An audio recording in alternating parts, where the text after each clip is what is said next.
بسم اللہ الرحمن الرحیم۔ ایک شخص کا نام محمد تھا۔ وہ تمام سال نماز نہ پڑھتا تھا۔ جب رمضان شریف کا متبرک مہینہ آتا تو وہ پاک صاف کپڑے پہنتا اور 5 وقت پابندی کے ساتھ نماز پڑھتا اور سال گزشتہ کی قضا نمازیں بھی پڑھتا۔ لوگوں نے اس سے پوچھا، تو ایسا کیوں کرتا ہے؟ اس نے جواب دیا، یہ مہینہ رحمت، برکت اور توبہ و مغفرت کا ہے، شاید اللہ تعالیٰ مجھے میرے اسی عمل کے سبب بخش دے۔ جب اس کا انتقال ہو گیا تو کسی نے اسے خواب میں دیکھا تو پوچھا، ما فعل اللہ بکا، یعنی اللہ تعالیٰ نے تیرے ساتھ کیا معاملہ کیا؟ اس نے جواب دیا، میرے اللہ تعالیٰ نے مجھے رمضان شریف کی تعظیم و توقیر کرنے کے سبب بخش دیا ہے۔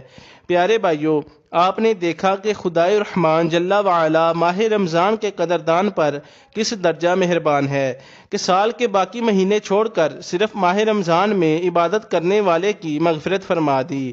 اس واقعہ سے کہیں کوئی یہ نہ سمجھ بیٹھے کہ اب تو معاذ اللہ سارا سال نمازوں کی چھٹی ہو گئی، صرف رمضان المبارک میں روزہ نماز کر لیا کریں گے اور سیدھے جنت میں چلے جائیں گے۔ پیارے بھائیو، دراصل یہ سب کچھ اللہ تعالیٰ کی مشیت پر موقوف ہے۔ وہ بے نیاز ہے، کسی کو چاہے تو بظاہر کسی چھوٹے سے نیک عمل پر ہی بخش دے، اور اگر کسی کو چاہے تو بڑی بڑی نیکیوں کے باوجود کسی ایک چھوٹے سے گناہ پر پکڑ دے۔ تو پیارے بھائیو، کوئی نیکی چھوڑنی نہیں چاہیے، نہ جانے اللہ تعالیٰ کو کون سی نیکی پسند آ جائے، اور کوئی چھوٹے سے چھوٹا گناہ بھی نہیں کرنا چاہیے کہ نہ جانے کس گناہ پر اللہ تعالیٰ ناراض ہو جائے اور اس کا دردناک عذاب آ کر گھیر لے۔ وما علینا الا البلاغ المبین۔